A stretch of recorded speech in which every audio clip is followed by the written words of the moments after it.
There's a difference between schooling and educating. Educating has a whole set of different criteria and transforms how kids see themselves and how they engage in this thing that we call our American ideal.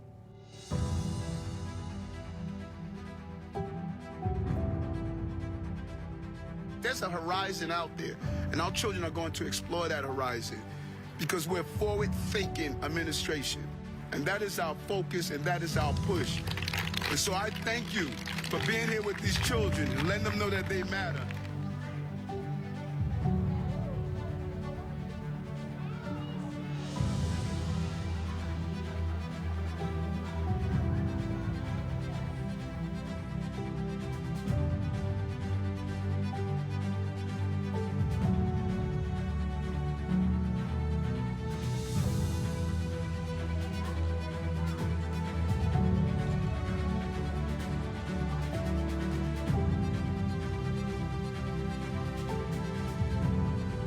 We are now able to protect more than $514 million worth of Department of Education programs, the majority of which will be baseline and recurring dollars.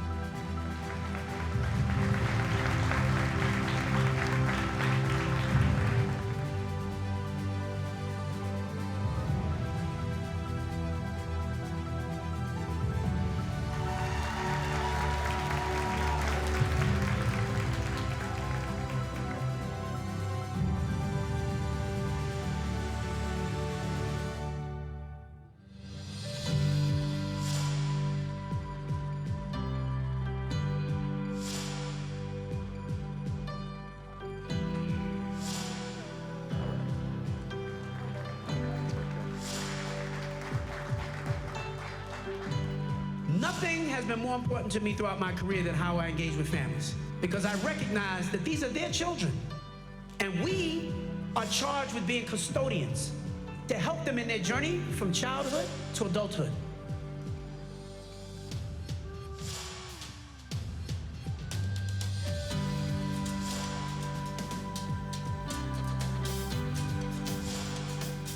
There's no better classroom than New York City.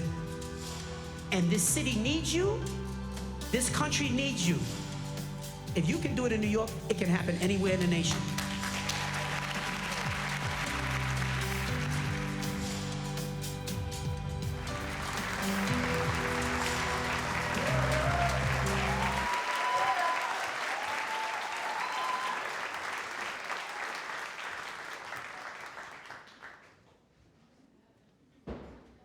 Hola, yo soy Chris García y soy un estudiante de cuarto grado aquí en Samara Community School. Bienvenidos a nuestra escuela, donde todos los estudiantes aprenden tanto en español como en inglés.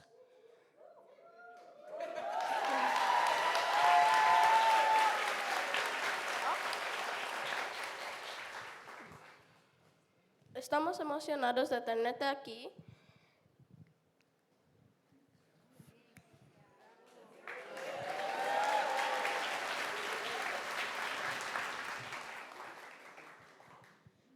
Hello, my name is Leslie Oliveira de los Santos, and I'm a fourth grade student here at Samara Community School. Welcome to our school where all the students learn in both Spanish and English. We are so excited to have you here today.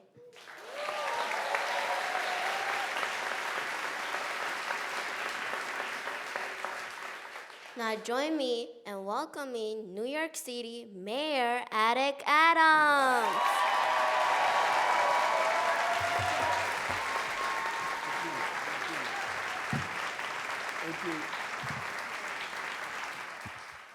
You know, as I'm sitting here, Marsha, I think about oftentimes when I talk with the first deputy mayor when we just sort of downloading together, and I say that history is going to be kind to us when you look at what we have accomplished in the city. And she said, "We're not going to wait for history, Eric. We're going to tell our story now. We're going to tell our story now." And the reason The reason Chancellor Banks and his team wanted to change the books that our children read, because the authors do not look like them, do not know their narratives, and do not appreciate the diversity that comes with developing the full personhood of a child. And that's what we're faced as an administration. Far too many people have bought into the narrative. It is unbelievable how successful we have been in the field of education, straddled in really dealing with all of the challenges that any administration could ever foresee.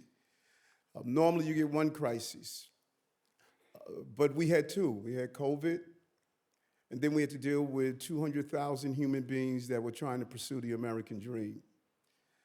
And in spite of all of that, we inherited a system where the previous administration paid and used temporary dollars for permanent programs. Summer Rising wasn't permanent. Our 3K pre-K wasn't permanent. The dollars were sunsetting. We were paying for class seats and not bodies in the seat. And all the onslaught. And in spite of all of that, we sat down with the team and said, we cannot fail children again. We had a system that failed children.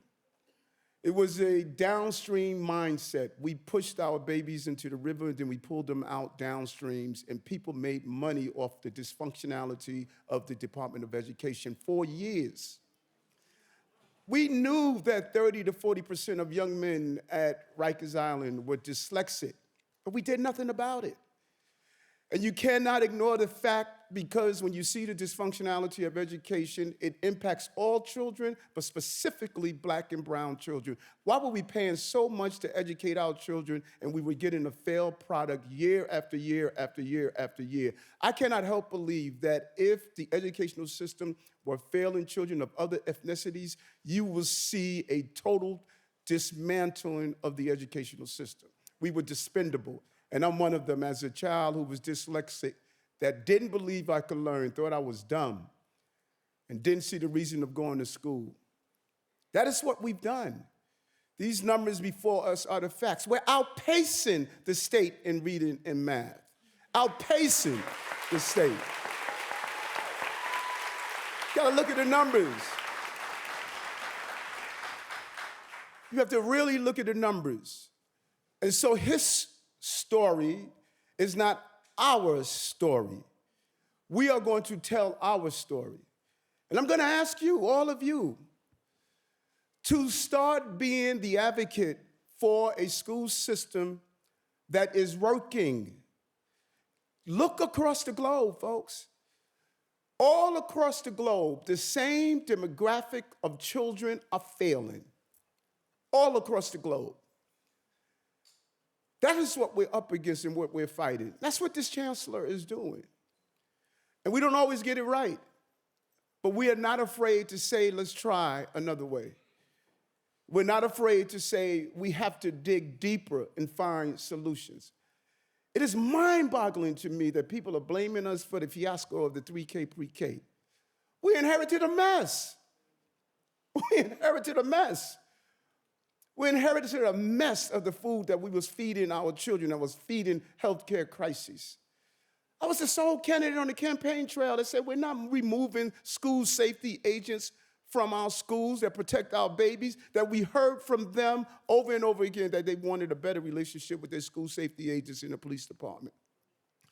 Chancellor's building new schools, improving the environments of the school climate in areas that were denied for so many years, paying teachers the salaries they deserved, paying them what they deserved.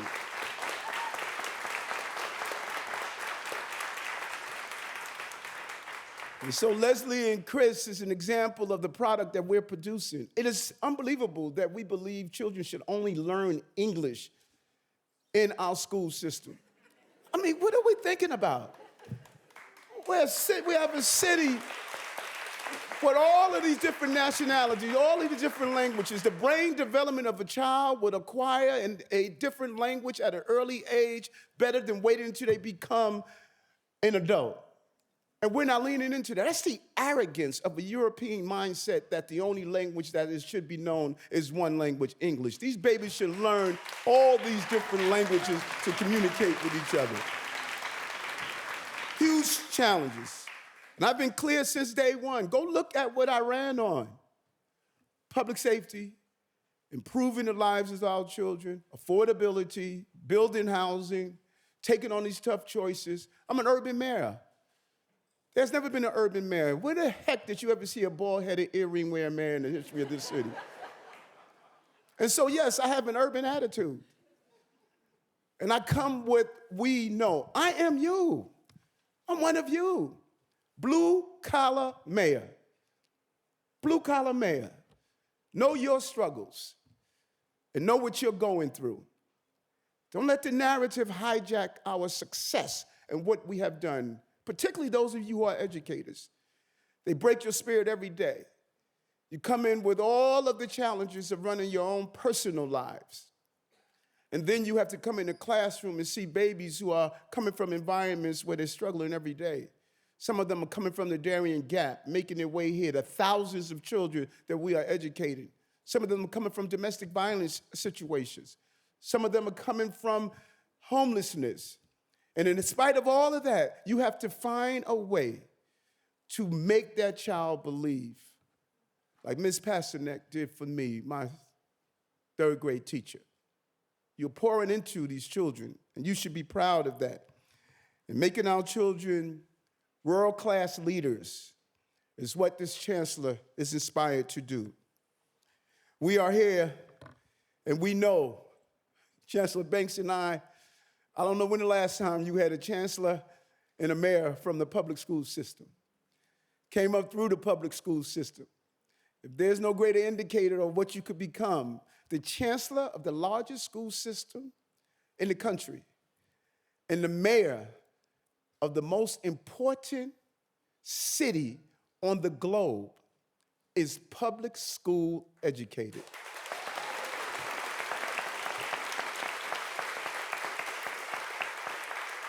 We're halfway through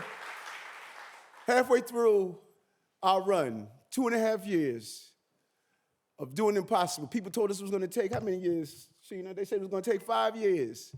5 years to turn around the city. Look at us. 2.5 years. We've accomplished so much in the 2.5 years, and nothing is more important than what we've done here. And I'm not new to this, I'm true to this. This woman sitting here, Lucina Clark, back when I was state senator, started the first task force about children with disabilities. We have been partners ever since. But my time in the fields. It was so important, it was not only professional, but it was personal to me when we did dyslexia, universal dyslexia screening for all students, so we could identify early when they are experiencing learning disabilities. Can you imagine waking up every day, and as you say your prayers, you're on your knees and say, God, please don't have me read so I won't be humiliated throughout the day. Right now, there are babies in our school system who are little Erics of today who's saying that same prayer. Well, you know what? You don't have to pray anymore about being untaught and unlearned because you learned differently. We're going to be there for you. We're proud that we have offered access to 42,000 seats for 3K education. 42,000. This is DM Amazon. This is a 300% increase than what we've had before. 300% increase. Go look at those numbers prior to us coming into office. And we're continuing to work to ensure that every child who wants a seat will get a seat. But we didn't stop there. Summer rising was sunsetting. The money was gone. It was no more money. They knew when they put in place that it was going to sunset in 2024. They said, let the next mayor worry about it. And the average mayor would not have been able to come up with the right mindset to do so. All of those who want to be mayor don't know what it is to be mayor. 110,000 students all summer long, stability to parents, fun and educational opportunities. We added 57 gifted and talented programs citywide because there are accelerated learners in school. Let's stop acting like it's not.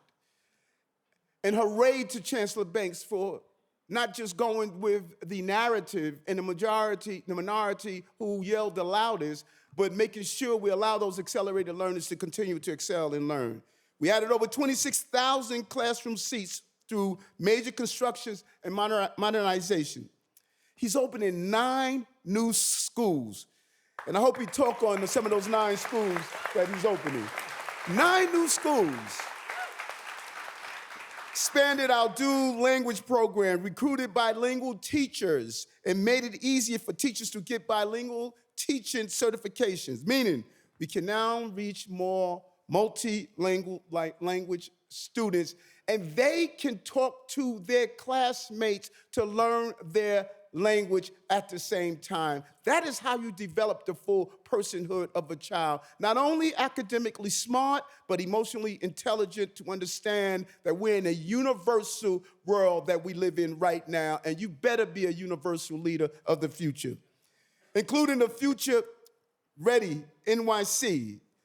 In addition to offering our students a quality education, we are creating programs that help young New Yorkers prepare for life after school. One of the first things Chancellor Banks said to me when I recruited him and interviewed him for 8 years is when our children finish, what did they earn? What is the return on our investment? And many of these babies, you go to them in the 10th, 11th, 12th grade, and they say, I don't even know why I did this for all this time. We need to prepare them for life after school. And that is what Future Ready NYC looks like. This work has resulted in students earning a cumulative $8.2 million from paid work experience at top companies over the past 2 years. This is good stuff. I was in co-op as a child, went to school 1 week and then had a job the next week. So important.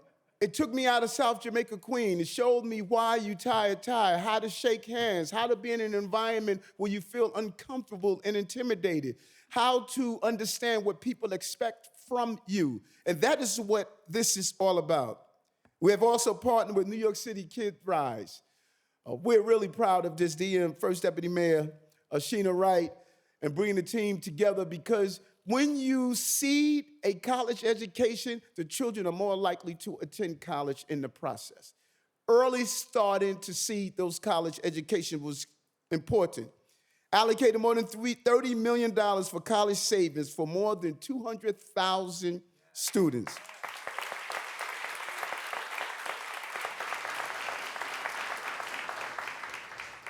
And you remember last year, or early this year, when we went to Albany, and everyone was talking about how we would not get mayoral control renewed, and I kept saying, we're gonna land the plane.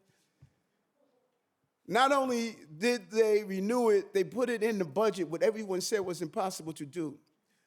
Governor Hochul was just a real partner in making sure we continue the quality that we deserve. We want to thank the UFT and all of our lawmakers in Albany for understanding how important it was.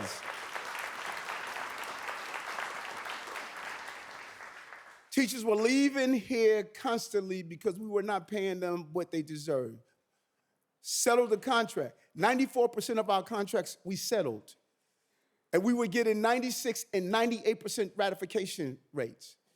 Union members, over 300,000 city employees, would stop us all the time and say, finally someone understands that we deserve the pay for our family. We did it with the human service workers. Over and over again, we understood we must lift up working class people because there's a working class mayor. We're now at a 95% retention rate for our teachers. That is an A. That is an A. These are just some of our accomplishments. But today we're here for a special one. The Chancellor announced earlier with his New York City Education Read initiative that now the state is incorporating into statewide, and I believe it's going to become a national model. Today, we're announcing the creation of the Division of Inclusive and Accessible Learning, codenamed DOE.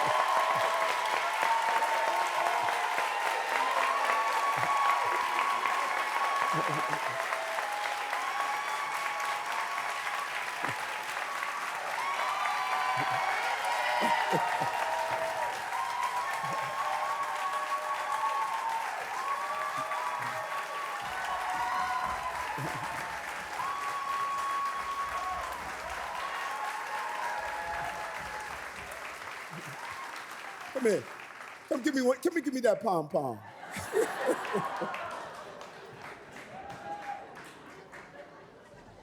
all that energy.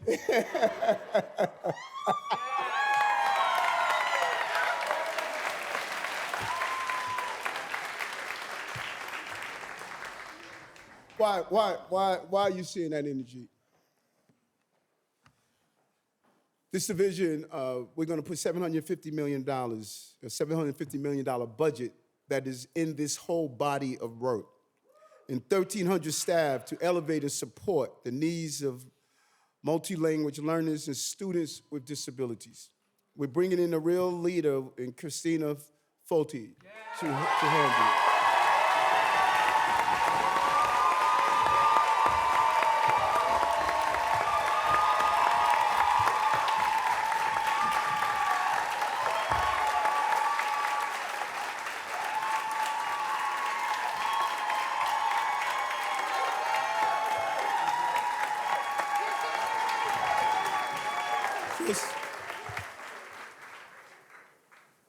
Those of you who have children, just allow yourself, as Messina Clark has shared with me with My Time Inc., and visiting some of the parents with children with disabilities.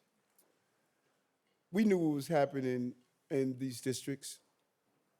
We knew these children were not being prepared for tomorrow. And some of them were just caught in this spiraling decline. And we knew it. We knew it. And we allowed it to continue over and over again with no real direction. That's the energy you're seeing. For so long, not only were the parents, but the educators who were in this space knew we could and should, and we had to do better. And we're going to try. It's not going to be easy, we know that, because there's a lot of distrust, and you roll out programs, and sometimes people feel as though we do it a big hoopla, and then it's not self-sustaining. But we're going to give it our all. We've heard it over and over and over again about this population of achievers who are not given the opportunity that they deserve. So every student can be prepared for a rewarding career and economic security, no matter their background or ability. This work will be guided by external voices through a new advisory council that will help shape support system for immigrant students and their families, and aim to improve educational opportunities and outcomes for every child, especially those who need the extra support.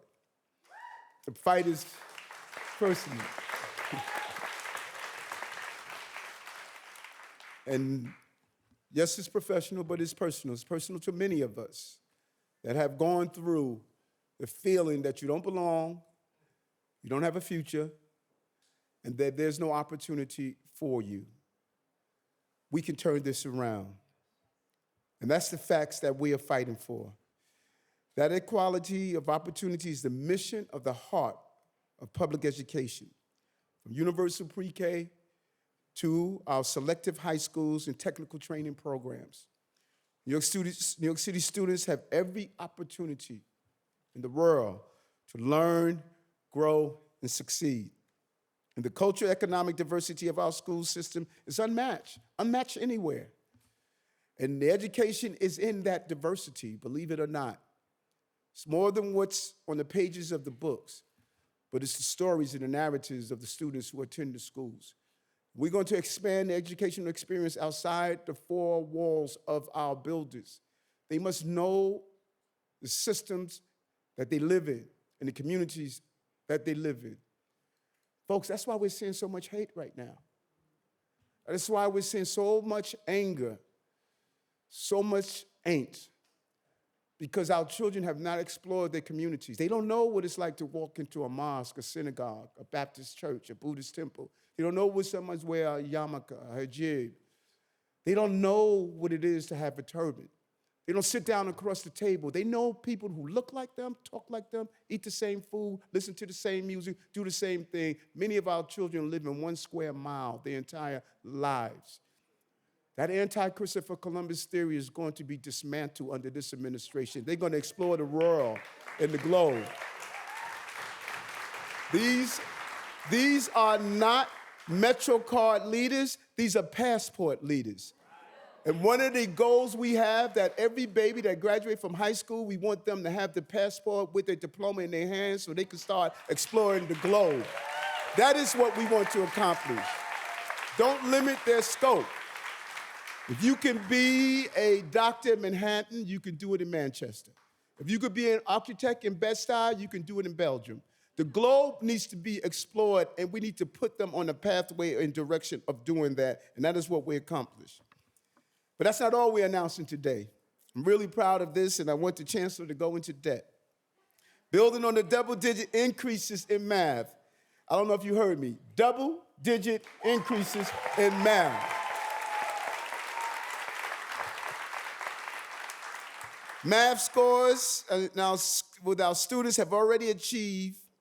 We are today announcing the launch of New York City Solves, a new curriculum that would transform how we are teaching math in New York City schools, the way we transform how we're teaching reading. We went from a system that was broken and was failing and was just making paper for other people to a system that's improving how our children read. It was a bold, bold step what the Chancellor did, and now he's taking that next bold step and doing it with math. Chancellor Banks will come up here in a moment to discuss the specifics, but the equation is simple. When you take good policy and multiply it by hard work, the net results will always be positive. So I want to thank our teachers, our staff, our students, and families for being part of the greatest school system in the nation. I want to thank our partners with the UFT and the CSA, and all the community advocates, and all those who have been fighting for so long in turning this system around. They've been advocating and pushing from the outside. And you know, sometimes you could fight so long, you don't even realize when you have the victory. You don't have to fight anymore. Let's come in and build together. And building together doesn't mean we're not going to disagree. But we don't have to be disagreeable, because our babies are watching us. They're asking, how do you solve conflicts? Do you solve conflicts by yelling at each other, fighting each other, attacking each other? And then you tell them not to yell at each other, fight each other, attack each other? They say, lead by example, adults. And that's what we want to do as an administration. So I thank you. Right now, this leadership is not going to allow another Eric Adams to sit in the classroom and pray to be overlooked. We're going to have the next Eric Adams to pray to be acknowledged, because he too could be the mayor of the city of New York.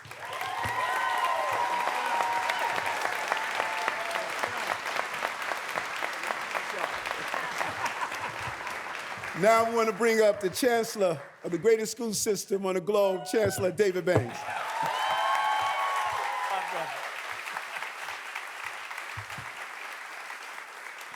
Thank you so much, Mr. Mayor. I want everybody to rise to your feet for a moment.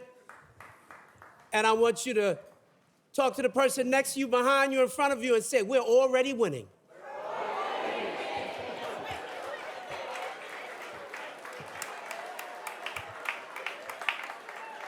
All right.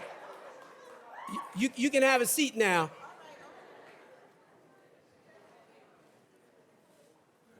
The mayor was so right, and I thank the mayor for his vision and for his leadership on so many of these things that we're doing in education are because we've got a great leader who has set forth a vision for us to follow, and I can't thank him enough. But there was a special announcement that he made, and I can't let it go further without a further acknowledgement. This is a historic day as we bring together the offices of special education and multilingual language learners together under a vision that is going to elevate both of them to heights unknown. And the reason why we're doing this is because this woman is the woman who has been leading in this work for so long, who came to me with a vision of what it would take to take this work to another level. And I think she deserves an even bigger round of applause. I want her to come on up here and say a word. Christina Foti.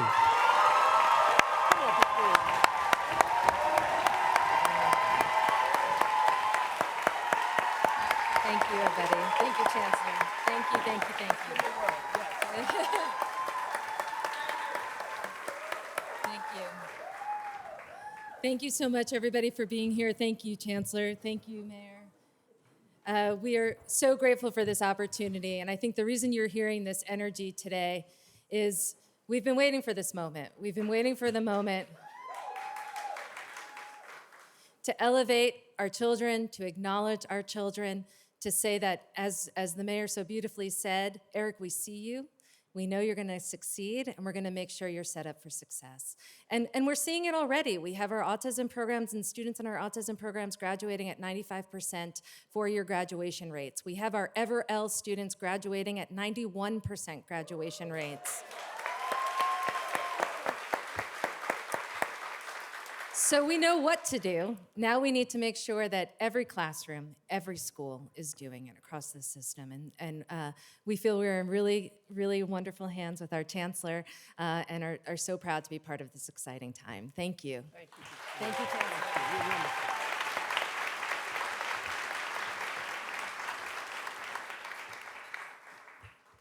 So just a quick note, back when we launched NYC Reads, I heard from so many educators, families, and community members across the city, the country, and even from around the world.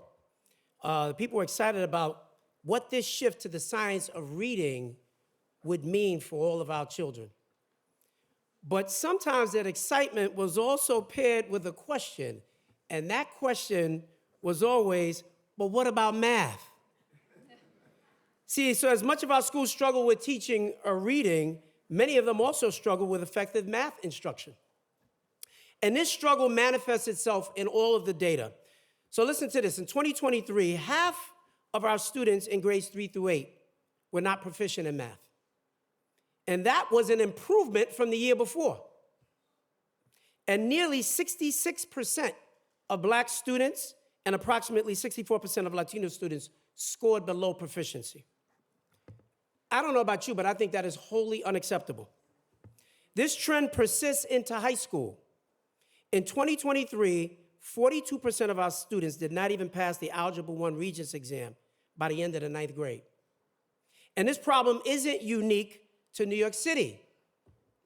Just like the reading, you see the correlation on the math as well. In Philadelphia public schools, nearly 80% of the students were not proficient in math in 2023.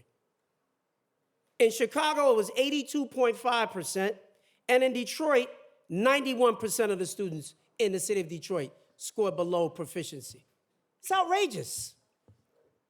So we know that literacy is a foundational skill that our students need for success in school, work, and life, but so is numeracy. And as the data shows, not only do we have a literacy crisis in this country, but we absolutely have a math crisis as well. And this struggle with math for many of us runs very deep, and it starts early. Students develop a fear of math from the earliest grades. And we have kids who will say, I'm not a math person. But even worse than that, we have teachers who say, I'm not a math person. And I saw that firsthand. I was an elementary school teacher. And many of the elementary school teachers have a liberal arts background. They were good in English and history, but not so good in the math and the sciences. And so they have a fear that they then bring to the classroom. So we've got to turn this around. Following in the footsteps of NYC Reads, this fall we will be introducing NYC Solves. 93 middle schools in 8 districts and 420 high schools across the city will use the same curriculum, illustrative math, supported by intensive teacher coaching, just like we are providing for NYC Reads. With NYC Solves, our classrooms will be focused on deeply understanding math concepts, connecting these concepts to each other, and applying these concepts to the real world. In other words, students must learn the fundamentals and understand the concepts behind them. And importantly, they need a clear grasp of how math operates beyond the classroom, in the supermarket, at the bank, in careers ranging from engineering to computer science, business to healthcare. I want to ask the superintendents, this was interesting about this, but it's a little different than what we did with NYC Reads. We had 8 superintendents who came to us to say, not only are we deeply inspired by the work we're already doing with NYC Reads, but our community is saying, let's move forward right now on math. So we did not mandate this yet. We had our hands full with trying to do the reading and getting us right back on track.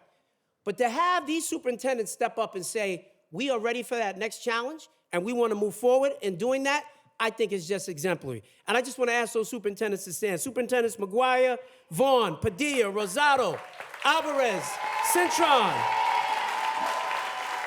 Ezzarella, and Lazada. All of our superintendents. Give them a big round of applause.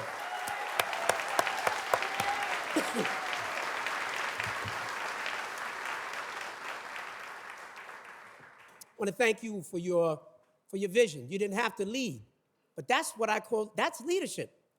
Because what you are doing now, the rest of the city is going to follow. So thank you for taking that first step on behalf of your children. I want to thank our entire team for their tireless work on this initiative.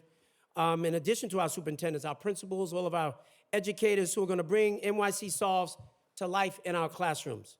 I also want to thank our labor partners, the UFT. I didn't see Michael here today, but I did see Henry Rubio from the CSA. Where's Henry? Is Henry over there somewhere? Where's Henry? Henry, thank you, my man. Thank you for being a great partner with us on not only this, but on so many other pieces of this work that we are very much focused on. And so now with this, I just want to say this. We want to end with some reflections. We've accomplished so much this year. As you heard from Mayor Adams, he mentioned several of these things already. But it doesn't end there. Just a few more things. We have seen our first enrollment increase in 8 years. That's a huge sign.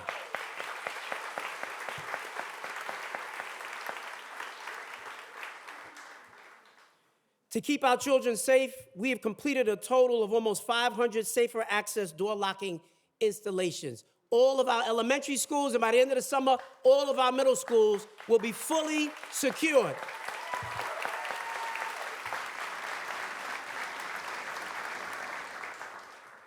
Something that's near and dear to me, and we grew a community collective.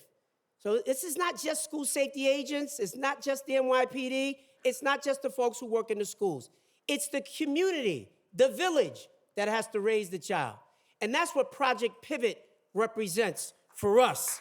And we have now grown Project Pivot to 257 schools. All the brothers, Project Pivot, let me see you. Yes.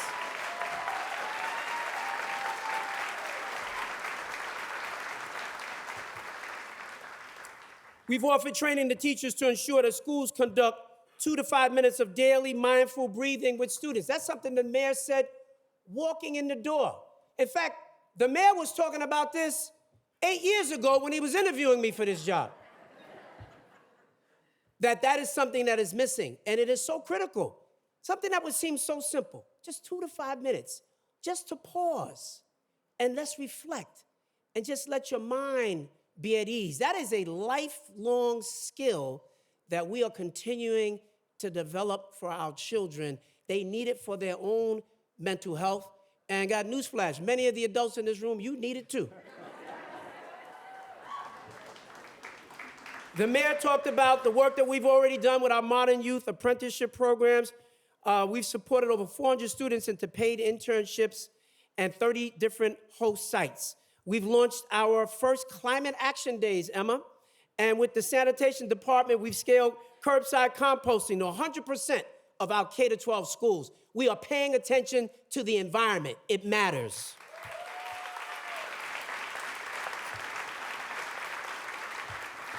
We continue to expand our Hidden Voices curricular resources to expose students to the diverse perspectives, as the mayor talked about, representing our city, publishing Hidden Voices on the global African diaspora, and announcing plans to create Hidden Voices on the Muslim and Jewish American communities. It matters.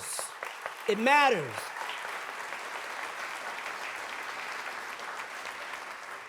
You can't be a citizen of the world with a neighborhood mentality. You got to continue to expand on their perspective. That's why we've also added this year Diwali as a school holiday. It matters. We added 40 new bilingual programs this year. It's so heartwarming. What's your name? Come over here again. Tell me your name. Yes. Chris? To see Chris come up here.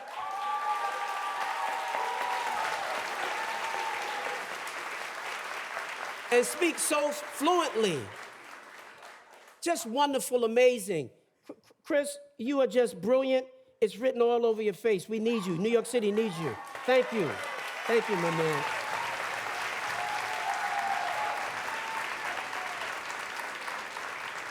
But think about that. We speak 180 different languages in this city, in our school system. I mean, just wrap your mind around that. 180 languages in New York City public schools. And the mayor and I talk about this all the time. The whole world lives here. There's a reason why this is the most important city on the globe and why everybody is trying to get here. We've launched a virtual school and a hybrid school. And now all high schools, starting next year, will have the opportunity to offer virtual courses after school and on the weekends. And over 100 schools will start doing that in September.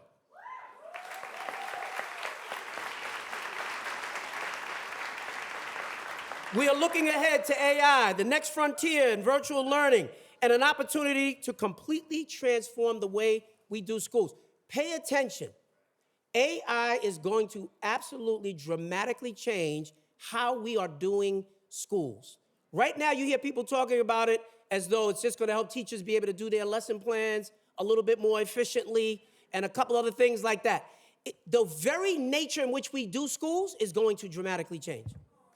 So when the mayor talks about, again, this global village, if I'm a third grader sitting in this school right here, if I'm an eighth grader in another school in Queens, what about having access to teachers in China, in India, in Africa, that the whole world becomes connected through this technology? That is where we are going, folks. That's what I mean when I say pay attention. Dramatic change is on the way. Ultimately, this long list of accomplishments only scratches the surface because across our 1,600 schools and our nearly 1 million students, there are thousands upon thousands of success stories. Stories of individual students growing, learning, and achieving. And I want to just close my remarks with just this one little story. At PS 345, which is a Phase 1 NYC Reed School in Brooklyn, one of this year's 5th grade students, young man by the name of Papa Ba, he was a young boy who moved to this country from Senegal. And when he arrived here, he spoke no English. Within 1 year, he had advanced from a kindergarten level on reading to a third grade reading level in 1 year.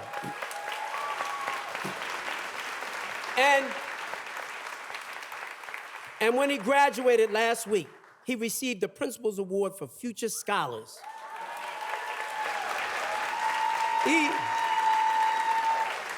He's here today, everybody, with his father and his teacher.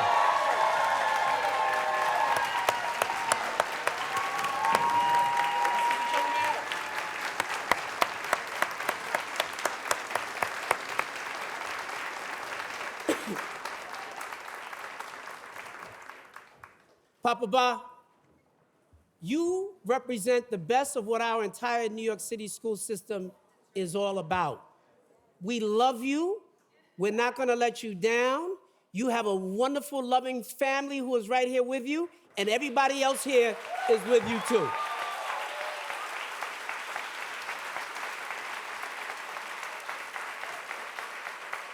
So you keep up the good work. The best is yet to come. So stories like this remind us of why we are here and why we do this work. So let's use this as an inspiration and a motivation to do all that we can to build bright starts and bold futures for all of our children. And with that, I would like to introduce Imani Reevy, an 8th grader from Fannie Lou Hamer Middle School right here in District 12. And Imani is going to tell us a little bit about her math experience in school. Thank you, Imani.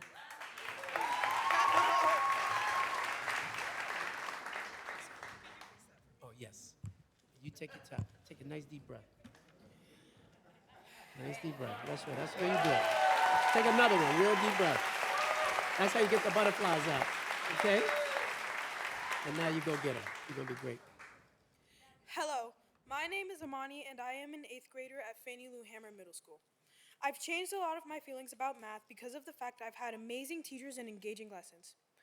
I used to hate math. Not only did I hate it, I wasn't as confident in my abilities as I am now. I used to think I wasn't good at it and simply couldn't do it. Since being in Emma and Antonella's math classes, I now feel confident in my skills. The way I do math, both with help and without help, has really changed.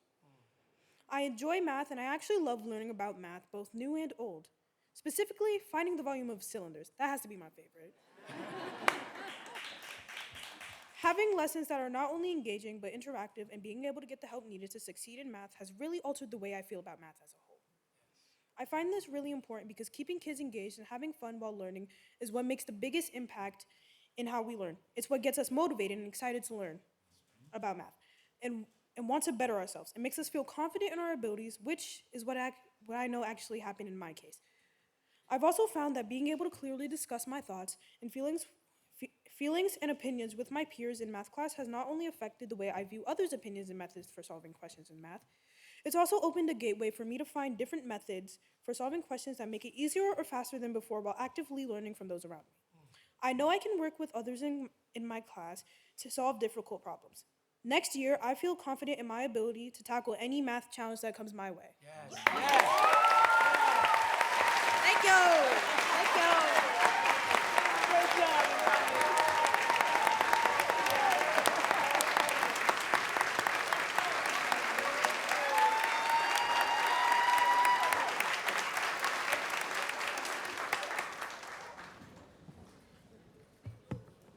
And finally, everyone, thank you. First of all, Imani, great job. Great job. And did you see, right? You have to employ those breathing techniques. So the mayor talks about all the time. You're going to get up in moments, you're going to be a little nervous, it'll be a little bit much. We all face that. No matter what we do, we have various aspects of life where every person in this room will get up to a point they're like, whoa. And you breathe. Take your time and breathe. You did a great, great job, Imani. Lastly, I'd like to introduce Lucina Clark, the founder and executive director of My Time, Inc. Lucina is a fierce, fierce advocate, and we greatly admire her work to educate and empower families of autistic students. Please welcome Lucina.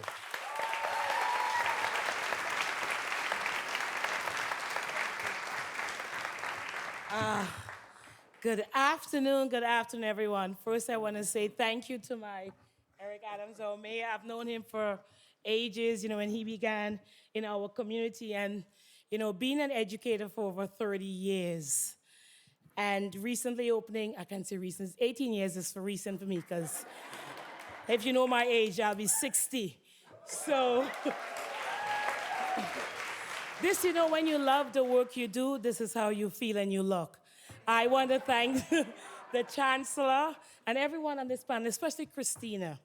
When I met Christina 2 years ago, we had a conference, a disability summit at Gracie Marshall with our mayor, who was so wonderful to give us this space to discuss about being a child with a disability and a parent. My love has always been the parents. Within the 30 years of educating the children, I see the parents as the valuable source. As an educator, we need to connect and also be open to our parents. It's so important. So while having that disability summit, it was so amazing. We had over 90 people. And I know how our mayor did it. I had every commissioner, the chancellor, everyone at that table. People said to me, Lucina, how did you do it?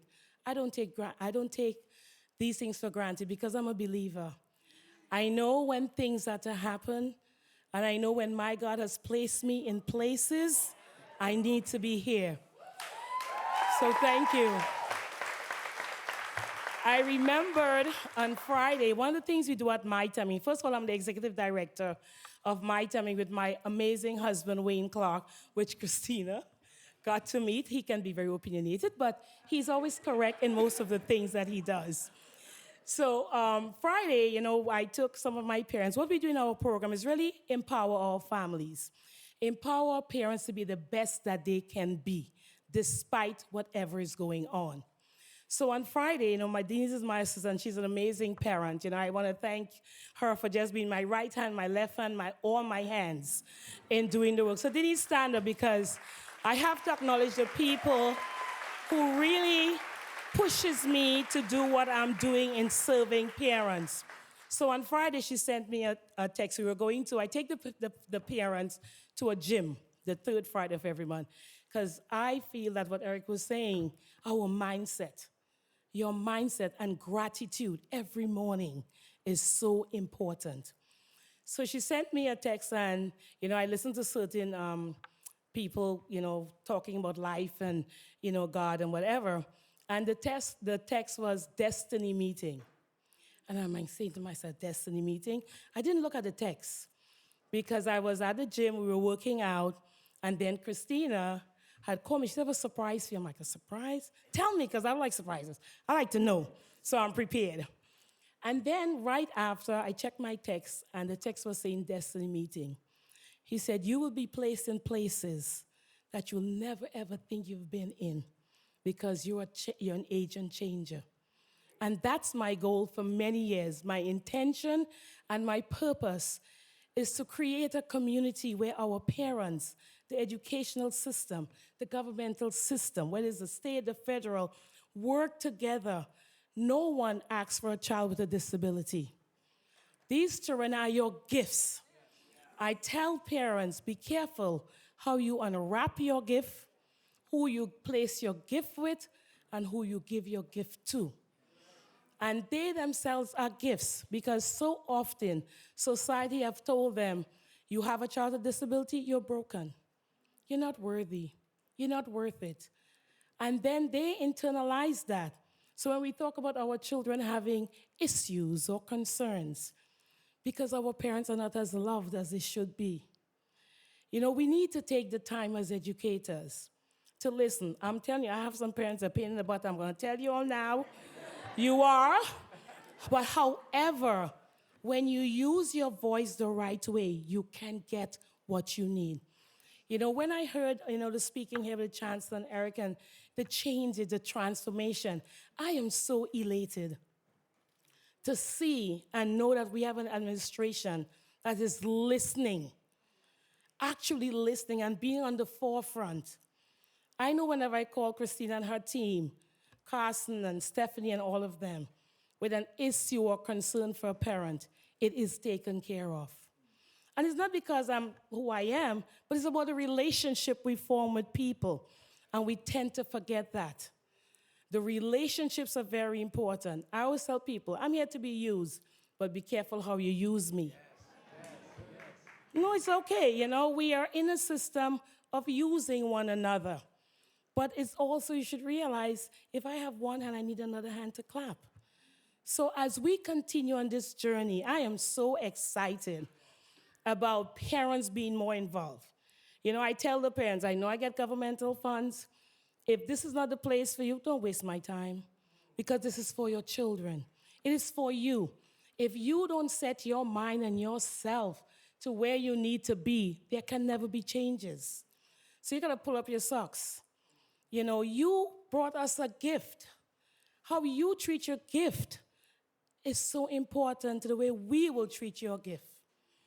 When you send your child to school, I don't care who or she looks like. Make sure she looks well dressed. It doesn't matter. Your appearance, people tend to look at us how we dress, how we look. It's not the right way always, but it's who we are. So when every morning you send your child out, you tell the child how much you love that child, whether the child has language, being verbal or not. First of all, you need to tell yourself you love you. Because if you can't say it to yourself, and you cannot give gratitude to yourself, how can you expect to give it to others? And then you expect us to give all this work to your child, and you're doing nothing. It's not fair. You need to be responsible as much. Be accountable. So now we're having a system with Christina and her team and a new administration really going there. Do you think I like changes? No. It's like I get up 4 o'clock every morning to go to the gym for 5:15. And then my day is long, so by 4 I'm totally crashed. But I know it's for myself, because when I come into work every single day, I ask God and I pray and I ask for the gratitude to give me the right words to say to each parent that walks through our door, because I don't know what they're going through. And how can we change our environment and our space to embrace each other? We all come from different places. I'm from the Caribbean, I grew up here. I left Trinidad when I was 18 years old. I adapted a new life. But I love what I do. From the moment I started teaching, my whole life was dedicated to the children. And then recently, 18 years ago, it was dedicated to the parents, because I saw the need for the support and the empowerment. And parents, you have that in your hands. Teachers, sometimes parents, we are tired, we are frustrated, and we're weary. And we depend on you for some advice sometimes. So I want to thank all of you who have dedicated and committed your life to serving others. All our jobs are servant leaders. And every morning when you get up, you give gratitude. So just give thanks for just being here. I want to thank everyone for just being here. And Christina, I know you're going to make this work, the Chancellor. Eric, thank you for believing in me as well. And I want to thank you all. You know what? Stand up for a few minutes, guys. Stand up.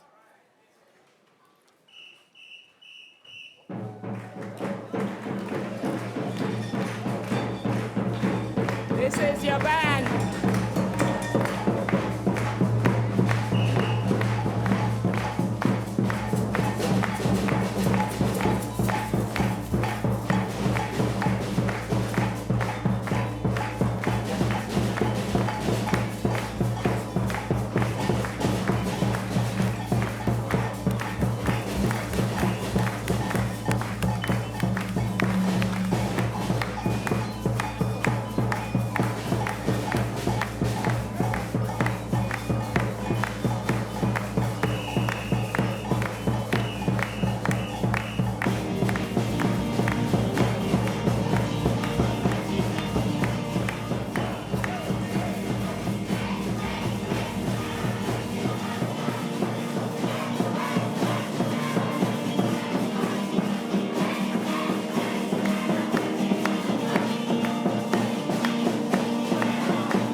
Before we walk off the stage, please give a big round of applause. This is the founding principal, Principal Derrick of this school.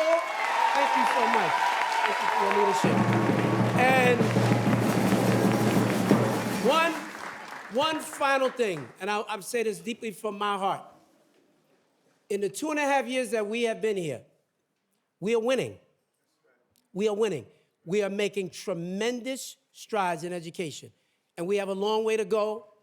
And I thank all of you, but I want to thank the mayor, because the mayor has been the one who's given us the framework to make it all happen. Y'all can do a lot better than that, everybody. Let our mayor hear it.